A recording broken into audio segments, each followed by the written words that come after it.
नमस्कार सभी दोस्तों को हमारे YouTube चैनल ज्ञान सरोवर में स्वागत है। मैं हूं दीपक झा।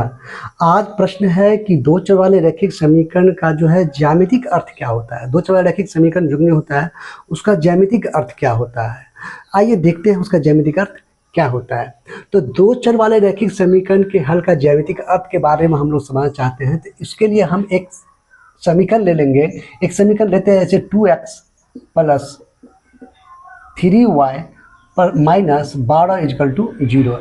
एक हम समीकरण लेते हैं। मान लीजिए एक समीकरण है 2x plus 3y minus 12 is equal to 0। ये हम समीकरण लिया। अब इसके इसका ज्यामितीय अर्थ जो है इसके बारे में हम लोग समझेंगे। तो इसका यदि हल ज्ञात कर रहे हैं, वैसे तो ये एक समीकरण है, दो चर वाले रैखिक समीकरण है ये, इसलिए इसके तो अनंत हल होंगे। इसलिए पहले हम एक हल की बात करते हैं, उसके बाद इसके अनंत हल की भी चर्चा हम लोग करेंगे। इसके पहले एक हल की बात करते हैं। यदि एक हल की बात करा जाए तो इसका अगर x का मान मान 3 रखा जाए और y का मान 2 रखा जाए तो हमारे ख्याल से जो है ये इसका हल होना चाहिए। कैसे, देख लीजिए। यदि x का वैल्यू यहाँ पे 3 रखा जाए तो क्या हो जाएगा, 2 गुने 3 और प्लस 3 गुने y के वैल्यू 2 माइनस 12 इजकल टू 0। अब देखिए यहाँ पे क्या हो जाएगा, 3 दूनी 6 और 3 दूनी 6 माइनस 12 इजकल टू 0। देखिए 6 और 6 12 घटे 12 इजकल टू 0, मतलब 0 इजकल टू 0। ये हो रहा है, 0 हो रहा है। इसका अर्थ ये है कि ये जो x इजकल टू 3 और y इजकल टू 2 है, ये इसका एक हल है। और भी इसके अनंत हल है, चूंकि एक समीकरण है, इसके अनगिनत हल होंगे। लेकिन हम इसके हल के बारे में नहीं, अब हमको इसको ये जानना है इसके ज्यामितीय अर्थ क्या है, इसको हमको समझना है। इसका ज्यामितीय अर्थ ये है, यदि मान लीजिए इसका हम ग्राफ खींचे 1 मिनट के लिए, ये y अक्ष है और ये x अक्ष है। अब देखिए ऐसे ये हो गया 0, ये हो गया 1 2 3 4, ऐसे करके जाता है 1 2 3 4 5 6 7 8 टाइम 1 2 3 4 5, जहाँ तक जाए 1 2 3 4 5 6 7 आगे बढ़ेगा। ये -1, ये भी -1, ये -2, ये भी -2, ये -3, ये भी -3, ये -4, ये भी -4, ये -5, ये -5, इस तरह जाएगा। ये +1 +2 +3 +4 +1 +2 +3 +4। आप लोग जानते होंगे इसके बारे में। अब इसमें यदि इसका हम ग्राफ खींचा, भी हमने क्या देखा है कि इसका एक वैल्यू जो है x का मान 3 है और y का वैल्यू 2 है, मतलब x का वैल्यू 3, तो इसको y के अक्ष के समानांतर खींचते हैं। y अक्ष के समानांतर इसको हम ले जाते हैं, और y का वैल्यू 2 है, इसको हम x अक्ष के समानांतर ले जाते हैं। तो दोनों यहाँ पे क्रॉस कर रहा है, तो ये इसका हल हो जाएगा।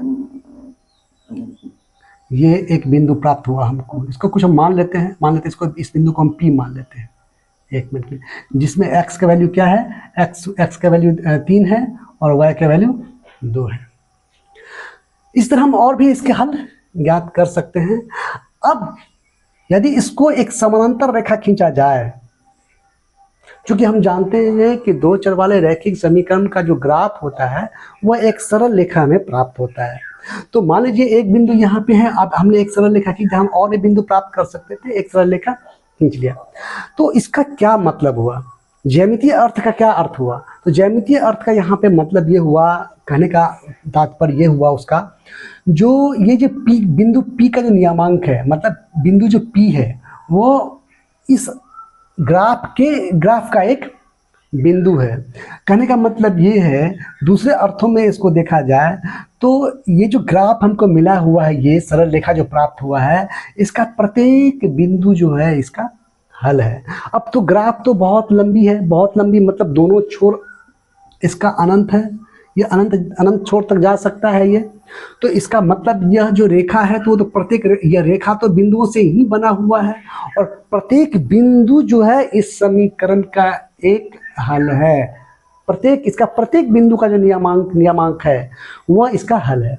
तो इसीलिए इसको हम कहते हैं तो दो चर रैखिक समीकरण का अनगिनत हल होता है। और यहाँ हम देख भी रहे हैं, हम क्या देखें, जो बिंदु P का जो नियमांक है नियमांक है वो क्या है, इस सरल रेखा पर अवस्थित है।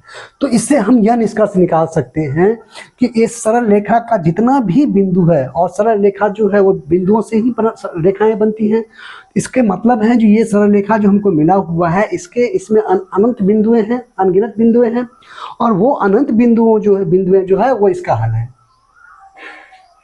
तो हम क्या समझते हैं, हम यह समझ रहे हैं जो P बिंदु का जो नियमांक है वह जो है जो ग्राफ पर स्थित है वो इसका हल है, इस समीकरण का हल है। और चूंकि हम जानते हैं कि उस P बिंदु जो है वो सरल रेखा पर जो है, उस सरल रेखा का प्रत्येक बिंदु का जो नियमांक है वो इसका हल है। तो इस प्रकार हम देख सकते हैं दो चौरैखिक समीकरण का ज्यामितीय अर्थ क्या है वो हमने समझ लिया। आगे हम और इसके जो है हल करने की जो विधियां हैं, दो चौरैखिक समीकरण के जो हल करने की विधियां हैं, जैसे विलोपन विधि है, प्रतिस्थापन विधि है, बीजगणित विधि है, ग्राफीय विधि है, इस सब के बारे में आगे हम लोग चर्चा करेंगे। तब तक के लिए बाय। और जाते हुए जरूर कहेंगे लाइक करें, शेयर करें और कमेंट जरूर करें। धन्यवाद।